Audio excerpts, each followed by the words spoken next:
Hey guys, I just wanted to cover this story for those who may not have heard about it yet. This is about a situation in Florida involving African snails that is sparking a what? Quarantine. Okay, this is by the New York Post, and no, New York Post is not the only news outlet, if you want to call it that, covering this story. Okay, so it's a legitimate story, so let's get into it right here. All right. Here is a picture of one of the villains of our story. And let's read our story. The alarming discovery of giant African snails, which can stretch up to 8 inches long, has sparked concern and quarantines in a Florida county. Wow, weird. I thought Florida was known for its freedom. So let's keep going. The state's Department of Agriculture and Consumer Affairs confirmed the presence of the mammoth mollusks in Pasco County this week and warned residents to keep their distance. The snails carry the frightfully named rat lungworm parasite that can induce meningitis in humans, officials cautioned. The invasive snails are also capable of ravaging vegetation and are known to dine on more than 500 types of plants. These snails could be devastating to Florida agriculture and natural areas as they cause extensive damage to tropical and subtropical environments. Wow, I don't know how the world has gone on thus far with these creatures living on this planet. It's really weird. Okay, here's a picture of one of the disgusting little villains who's trying to destroy our world. And that's the same shot from the beginning. So to continue our story, it says health officials cautioned residents not to handle the snails without proper protective gear.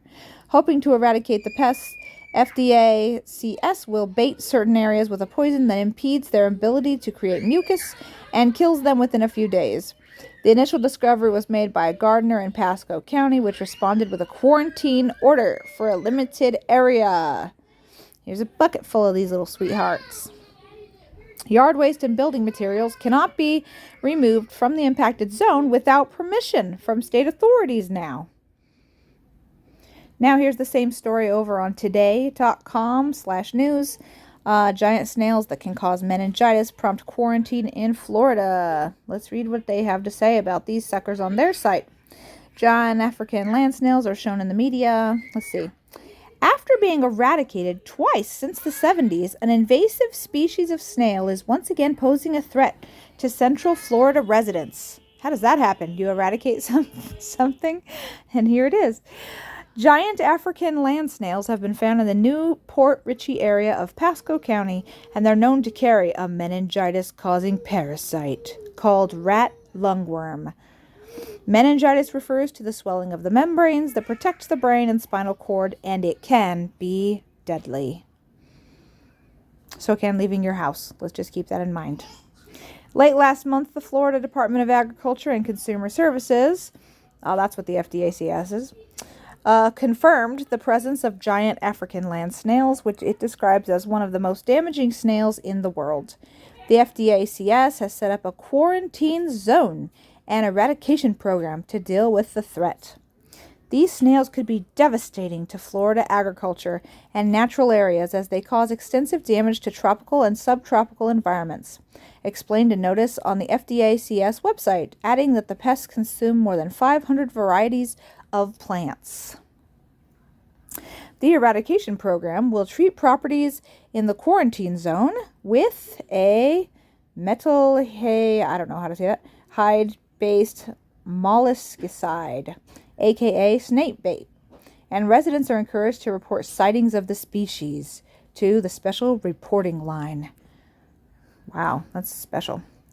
So, what does this say right here? It said that if you're in their special area, they are going to spray your property, whether you like it or not. As far as the threat to humans, most people infected with the rat lungworm fully recover without treatment. Well, that seems like an important little tidbit. Most people infected with rat lungworm fully recover without treatment, even. That's nice.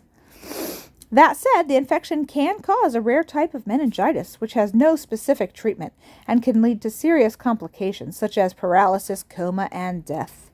Parasites that cause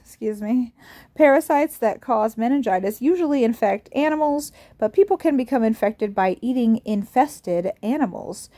infected animals or other contaminated foods. Ooh, I know a lot of people who go around picking these suckers up and chomping away, so that's definitely a threat. If you live in or travel to an area where the parasite is found, the CDC recommends preventing an infection with rat lungworm by. Let's see what the CDC advises us, the simple-minded, stupid folk. Okay? Here's their first recommendation. Not ingesting raw or undercooked snails and slugs, freshwater shrimp, land crabs, frogs, monitor lizards, or potentially contaminated vegetables or vegetable juice. Do you guys know very many people who consume undercooked frogs or monitor lizards on a daily basis? That's interesting. Removing snails, slugs, or rats found near houses and gardens. Thoroughly washing hands and utensils after preparing raw snails or slugs, because a lot of people prepare raw snails or slugs. So make sure you wash your hands if you're going to do that, guys. Thoroughly washing vegetables if eaten raw.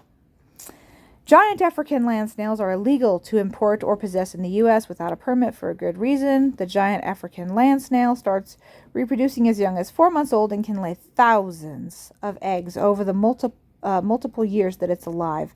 They can travel long distances by clinging to vehicles or trash, and if they find themselves in an unfavorable environment, they can bury themselves in soil and survive for up to a year. They're basically superhero little bastards that are here to destroy humankind. Okay? Florida's last widespread eradication efforts against the giant African land snail began after the species was detected in Miami-Dade County in 2011. It wasn't until September of 2021 that the U.S. Department of Agriculture's Animal and Plant Health Inspection Service, which worked in conjunction with the FDACS, declared the snails successfully eradicated. Wow. The snails were first detected in Florida in 1969 and eradicated in 1975. Do they know what the word eradicated means? I wonder if they know what the word eradicated means, because I doubt that these little suckers spontaneously developed out of nothingness, since they had evidently been completely wiped out. Now, I definitely do not want to minimize the danger of these snails. So everybody make sure, if you live in Florida, while they're spraying poison around your houses without your permission, make sure you stay inside so that the ventilation systems can suck some of that outdoor fresh air that they're ruining right into your living rooms, okay? And don't leave your house. Now, let's look at this separate issue. Do you have a constitutional right to travel? All right, we've all heard that there's freedom of speech, the right to peaceful assembly, and the right to form associations, okay? But do we have a right to travel? Let's scroll down. If you want to look this up for yourself, go ahead. I'm not going to get into super detail with this. But I hope you know what the word constitutional right means, because the rights that that are listed, I should say, in the Constitution and in the... Oh gosh, I can't even think of it right now. But all the articles, they have all of our rights in it. Those are inalienable rights. If you know what the term inalienable rights means, it means that it can't just be canceled. It means that they can't just decide, hey, you know what? There's a sickness, so we're taking these rights away. Well, then it's not a right anymore, then it's a permission. Okay? And that was not anywhere listed in the Constitution. So nowhere in the Constitution does it say all of these things can be canceled if it's inconvenient, or if there's a safety issue, or if there's a public health issue. No. Inalienable rights. Now, yes, they've passed things since then, just like with the Second Amendment, to restrict your inalienable right. But technically, it's not actually legal, because they're actually violating the Constitution, which is the law of the land, because this is a constitutional republic. So the way that it's run is not with whatever leaders happen to be sitting on their thrones, but it's actually run by the Constitution, period. It's the final law of the land. So technically, they're violating that when they try to make laws and pass edicts and emergency orders that override that. They're technically not allowed to do that. Of course, they get away with it all the time. So the thing that I'm trying to point out, though, is that if there's something in the Constitution, they're not allowed to violate that, okay? So right here, Article 9 of the Constitution states that every citizen has a right to move freely throughout the Federation and to reside in any part thereof. Okay? This is saying you have a right to move around freely. That means, you tell me what you think that means in regards to this snail situation. You tell me what that means in regards to the last couple of years and the lack of freedoms that we've been experiencing. I'm trying to be semi-vague so I don't get in trouble here, because another one of our lovely Constitution of Rights, freedom of speech, is all but dead at this point.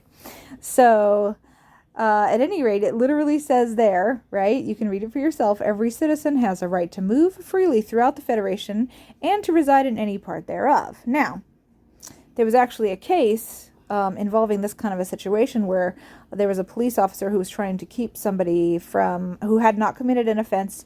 They were trying to be like, you can't, leave your house, blah, blah, whatever. But he didn't have a reason to do that, right? I'm not going to get into the whole story. Here, I can find the name of it for you, though. Darn, I already went past it. Well, it was a Virginia case, okay? And it had to do with somebody named Thompson. So here is the case, with what came out from there. One of the judges, I'm going to find his name, Epps, right there. You can see his name, J. Epps. He was one of the judges, and he actually elevated the right to travel to the same level as the right to life and liberty. This is what he literally said. The right of a citizen to travel upon the public highways and to transport his property thereon in the ordinary course of life and business is a common right, which he has under his right to enjoy life and liberty, to acquire and possess property, and to pursue happiness and safety. It includes the right, in so doing, to use the ordinary and usual conveyances of the day, and under the existing models of travel, for the usual and ordinary purposes of life and business. It is not a mere privilege. So this is even I don't even need him to tell me that, because I know what the Constitution says, right? But this is what one of the judges had said during this case. It is not a mere privilege, like the privilege of moving a house in the street, operating a business stand in the street, or transporting persons or property for hire along the street, which a city may permit or prohibit at will. Like, you can't just do anything you want, obviously, but you are allowed to move your body around freely, right? And I'm going to stop reading right there just because I can't read the whole story for you guys. But I just want you to stop and think about this story. So here we have killer snails on the loose, right? Which have evidently never existed before, or else our world would not still be here. And everybody would have died from meningitis, even though they said that most people get over it just fine without intervention. But we have these killer snails on the loose. Do you know what seems painfully obvious? The fact that at this point they will use any and every scare, right, to put the lockdown, let's just say, to do the lockdown. And the lockdown most certainly, violates your constitutional rights, which I just showed you. You have a right to freely move around.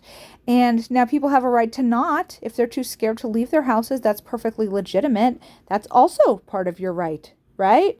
To move around or not move around freely as you choose. But I just wanted to bring this story to your attention because I think this is a very important story. I don't even live in Florida. I'm actually very far away from Florida. But I do see that this is a big red flag, like, oh boy, here we go again, if you know what I mean. So anyways, that's all I'm going to say on the topic. I just wanted to make sure everybody's aware of this, because you can bet that there are going to be killer somethings in your area pretty soon, whether it's a virus or whether it's an animal or whether it's a boogeyman or an algae that's coming up out of the lake towards your house to envelop it. There's going to be something, you just bet. And they are going to definitely see that they keep you safe by stripping you of your rights. God bless you guys.